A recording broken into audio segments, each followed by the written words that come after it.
Pour moi, la Corse aujourd'hui, c'est quelque chose d'extraordinaire puisque nous avons une île qui est certainement la plus belle île de Méditerranée, avec des potentiels énormes et avec certainement un environnement, une identité qui est enviée par l'ensemble de l'Europe.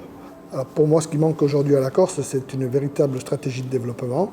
Je pense que nous sommes à un tournant de la Corse où tout réside dans l'aménagement du territoire.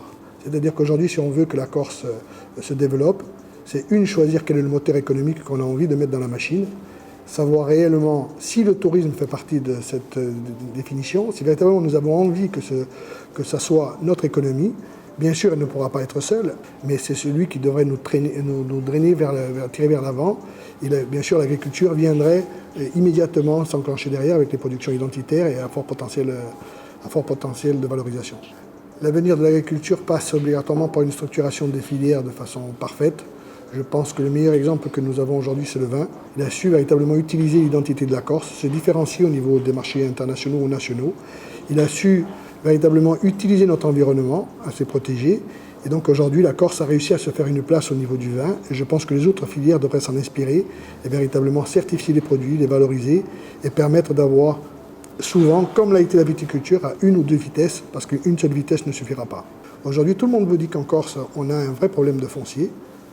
On a un problème de foncier, certes, mais ce n'est pas certainement celui qu'on cherche aujourd'hui. On n'a pas un manque d'espace. Aujourd'hui, la Corse a des espaces pour tout, sauf que tout le monde est en attente, tout le monde attend des classements, tout le monde attend de savoir ce que deviendra demain l'agriculture. Les grands éléments qui sont les freins du foncier aujourd'hui en Corse, il faut aller les chercher dans le morcellement des propriétés.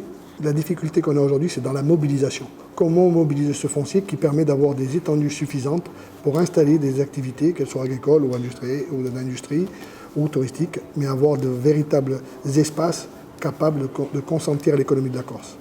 Pour qu'il y ait un sursaut aujourd'hui en Corse, il faut qu'il y ait une adhésion importante de la population à un véritable projet de société qui permette à la Corse d'aller dans une stratégie et dans un sens unique qui aura été choisi et que nous ne subirons pas. Moi, je suis de nature plutôt optimiste, donc je pense que la Corse va réussir à s'en sortir. Il faudra une vraie coalition très large, avec un consensus sur un projet de société. Mais je pense que la Corse en a les moyens, je pense que la Corse est capable de se mettre autour d'une table et de travailler. À chaque fois qu'elle l'a fait, elle a réussi, donc je ne vois pas pourquoi dans ce domaine-là, elle ne le ferait pas.